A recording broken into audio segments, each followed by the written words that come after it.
Assalamualaikum warahmatullahi wabarakatuh. Pada pertemuan pertama ini saya akan menjelaskan tentang arti ekonomi, prospek, dan tantangan global kelapa sawit. Jadi di mata kuliah ini akan diampu oleh saya. Di bagian pertama nanti, bagian kedua nanti akan diisi oleh Bu Dewi Riniarti. Oke, ini adalah pengantar sebelum kita masuk ke materi-materi selanjutnya. Setelah mengikuti materi ini, diharapkan mahasiswa mampu menjelaskan tentang arti ekonomi, prospek, dan tantangan global industri kelapa sawit. Nah, indikatornya adalah mahasiswa mampu menjelaskan tentang arti ekonomi kelapa sawit. Pertama. Kemudian yang kedua, mahasiswa mampu menjelaskan keunggulan minyak kelapa sawit sebagai bahan baku industri pangan dan non-pangan. Ketiga, mahasiswa mampu menjelaskan prospek kelapa sawit dalam menunjang devisa negara. Dan yang keempat, mahasiswa mampu menjelaskan tentang tantangan global industri kelapa sawit. Ini adalah outline di indikator penilaian mahasiswa. Nah, ini adalah beberapa contoh produk yang merupakan turunan dari kelapa sawit. Ya, jadi ketika kita bangun tidur sampai kita tidur kembali itu tidak lepas dari produk-produk turunan kelapa sawit. Ya, mungkin kita hanya mengenal ini CPO yang kemudian diolah menjadi minyak, produk turunan dari kelapa sawit.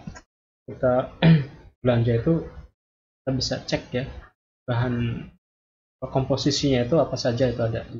Jika kita buat pohon industri kelapa sawit, nah kita dapati bahwa hampir semua bagian dari kelapa sawit itu bermanfaat, mulai dari batangnya, pelepahnya, kemudian buahnya yang dipanen, sampai dengan limbahnya itu bisa dimanfaatkan.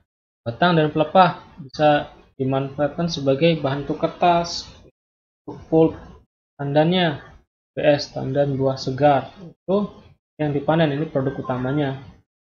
Misalkan dari buahnya, pendolanya itu, dan kosong. Kalau buah kelapa sawit nanti kedua lagi nih, intinya yang seperti dugan itu yang putih ya, diolah jadi PKO, palm kernel oil, warnanya jernih. Kemudian limbahnya jadi ampas untuk pakan ternak, cangkangnya bisa dijadikan untuk karbon aktif, juga untuk bahan bakar seperti briket. Kemudian daging buahnya ini, sabutnya nanti masuk ke pabrik itu jadi CPO, fruit palm oil. Seratnya, sabutnya itu bisa dibuat jadi bahan bakar, jadi kompos. Dan tandan kosongnya juga nanti limbahnya itu diolah jadi kompos, jadi kertas, jadi karbon, bahan yang lain. Nah, dari CPO dan PKO ini nanti bisa ke industri, ya, diolah jadi pangan dan non pangan. Dan pangan apa saja tadi yang digambar tadi, ada produk minyak goreng, margarin, sepati, bahan untuk es krim, yogurt, primer, dan lain-lain. Dan kalau non pangan untuk apa? Untuk kosmetik, ya, kebutuhan farmasi, lilin, minyak gemuk, pelumas, cat, yang untuk sabun, dan lain-lain. Ini adalah pohon industri kelapa sawit. Hampir semua bagian organ tanaman kelapa sawit itu dapat dimanfaatkan, ya, untuk juga nanti limbahnya. Keunggulan yang lain selain pemanfaatannya, minyak kelapa sawit itu tergolong tanaman yang paling efisien, bisa didaulat menjadi komoditas penghasil minyak nabati. Minyak nabati efisien. Jadi kelapa sawit merupakan komoditas penghasil minyak nabati yang paling efisien. Efisien itu dalam arti apa? Jadi sini ini bisa Anda lihat, ini luas areal tanam di dunia, ya. Kelapa sawit itu hanya mengambil 5% dari total keseluruhan luas lahan tanaman penghasil minyak nabati. Apa yang paling banyak? Paling banyak adalah kedelai. Jadi minyak nabati itu ada banyak sebetulnya komoditas penghasil minyak nabati. Yang kita kenal mungkin minyak kelapa sawit, minyak goreng ya, atau minyak kelapa dalam. Ada juga minyak dari jagung, minyak dari biji matahari, kedelai, dari biji rapa, juga tanaman lain yang bisa menghasilkan minyak, misalkan tanaman zaitun. Kalau dari segi produksinya, jika kita bandingkan, kelapa sawit itu dalam 1 hektar mampu menghasilkan minyak nabati paling tinggi. Dalam 1 hektar yang ditanami kelapa sawit, itu dari 143 tanaman. Itu dapat menghasilkan minyak ya, 3,65 ton minyak per hektar.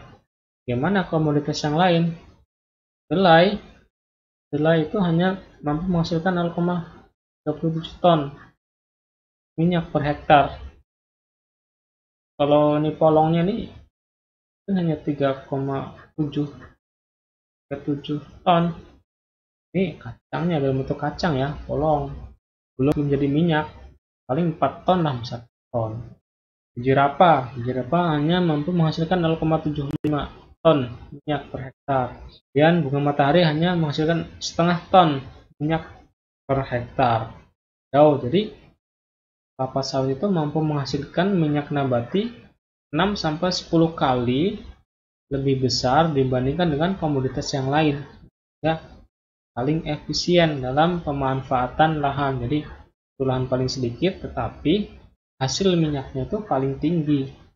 Di Indonesia sekarang Indonesia menempati peringkat pertama sebagai negara produsen minyak kelapa sawit tertinggi di dunia. Nomor 1 Indonesia, nomor 2 Malaysia. Terus ini adalah daftarnya. Dulu sebelum tahun 2006 nomor 1 itu Malaysia. Setelah tahun 2006 Indonesia menyalip Malaysia. Apa? Nah, luas lahan Indonesia yang bisa dibuka itu masih banyak. Di tahun 2006 itu 2000-an ya, tahun 2000 itu jadi pembukaan lahan, jadi peningkatan luas lahan kelapa sawit secara signifikan, meningkat tajam jumlah luas lahan kelapa sawit di Indonesia, sehingga saja produksinya juga naik drastis. Indonesia mengekspor CPO ke berbagai negara, Tiongkok, China, India, Pakistan, Spanyol, dan lain sebagainya. Nah, tahun 2020 sekarang ya, kebutuhan minyak nabati di dunia itu tergantung pada CPO di Indonesia. Jadi selaras dengan peningkatan jumlah penduduk, tentunya kebutuhan akan minyak nabati juga meningkat. Di awal ada data tentang luas lahan komoditas hasil minyak nabati. Kedelai itu menempati nomor 1. Dan ketersediaan lahan sekarang semakin sempit. Jadi tidak memungkinkan lagi pembukaan lahan untuk tanaman-tanaman yang lain, tanaman kedelai, tanaman bunga matahari ya. Dan tidak ada lagi lokasi yang bisa ditanami, semakin sedikit. Tapi kalau untuk kelapa sawit kan tidak memerlukan lahan yang luas untuk mendapatkan minyak nabati yang banyak. Karena tadi efisien. Ya, untuk saat ini memang supply CPO itu paling tinggi dari Indonesia. Ini adalah gambaran atau proyeksi peningkatan kebutuhan minyak sawit di dunia. 2013 kebutuhan 57,6 juta ton, kemudian meningkat di tahun 2020 naik menjadi 66,8 juta ton. Naik lagi tahun 2050 menjadi lebih dari 120 juta ton. Nah, bagaimana nanti terusnya? Misalkan tahun 2100 pasti nanti akan naik juga sesuai dengan populasi penduduk. Belum kiamat ya. Nah, tadi di slide sebelumnya kita lihat bahwa Indonesia merupakan negara dengan tingkat produksi minyak kelapa sawit terbesar nomor 1 ya di dunia. Itu dari segi kuantitas total ya. bagaimana produktivitasnya. Produktivitas itu adalah hasil ya, hasil per satuan luas. Hektarnya berapa ton minyak kelapa sawit yang dihasilkan per hektar. Produktivitasnya bagaimana? Ternyata desa itu memang tinggi produksinya, totalnya itu tinggi, hasilnya tinggi karena memang luas lahannya itu paling paling banyak, paling luas. Tapi kalau dari segi produktivitas per hektarnya itu masih kalah dibandingkan dengan negara-negara yang lain. Jadi produksi atau hasil minyak kelapa sawit di Indonesia itu paling besar, 54% ya, ini proporsinya itu memang karena faktor luas lahan. Jadi kalau dari segi produktivitas masih kalah dibandingkan dengan Malaysia atau Thailand. Di Indonesia mungkin produktivitasnya masih kisaran 15 ton TBS ya, buah segar, tanam buah segar per tahun. Kalau di Thailand atau di Malaysia lebih tinggi dari itu.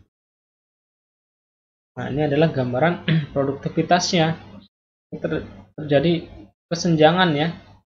Kesenjangan. Ini yang kuning ini adalah kebunan sawit rakyat. Kebunan rakyat. Kuning itu paling rendah. Kalau perkebunan besar nasional ini ya, biru. Dan yang ungu itu perkebunan besar swasta. Nah, jadi yang bermasalah itu di sini. Dengan produktivitas perkebunan sawit rakyat itu masih rendah, paling rendah dibandingkan dengan dari perusahaan besar swasta dan pemerintah. Apa? Maksudnya urusan modal. Nah, memang modal petani juga terbatas jumlahnya.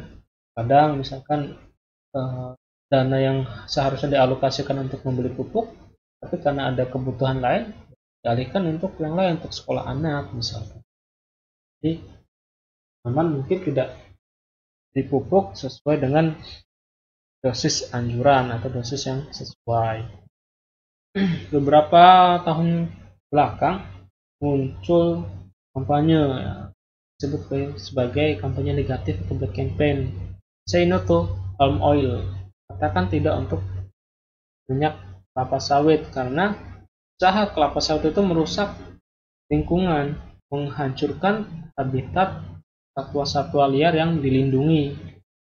Orangutan misalkan di Kalimantan, harimau, semakin langka, semakin punah karena pembukaan lahan kelapa sawit yang tidak semestinya.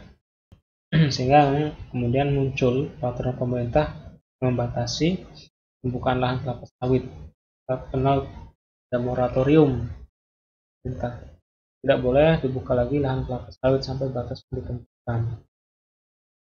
Ada beberapa agenda transformasi yang diajukan di diskusi-diskusi, ya, grup-grup diskusi tentang industri kelapa sawit. Jadi di Indonesia itu ada ya GAPKI, Gabungan Pengusaha Kelapa Sawit, ya, ada juga MAKSI, Masyarakat Perkelapa Indonesia, ya, terdiri atas dari pihak pemerintah, kemudian sisi dan pengusaha, ada juga dari akademisi yang berkumpul dan merumuskan kebijakan-kebijakan berkaitan dengan pengelolaan kelapa sawit ya, secara berkelanjutan. Jadi sekarang ini arahnya adalah kelapa sawit berkelanjutan yang ramah lingkungan dan menghasilkan produktivitas yang tinggi.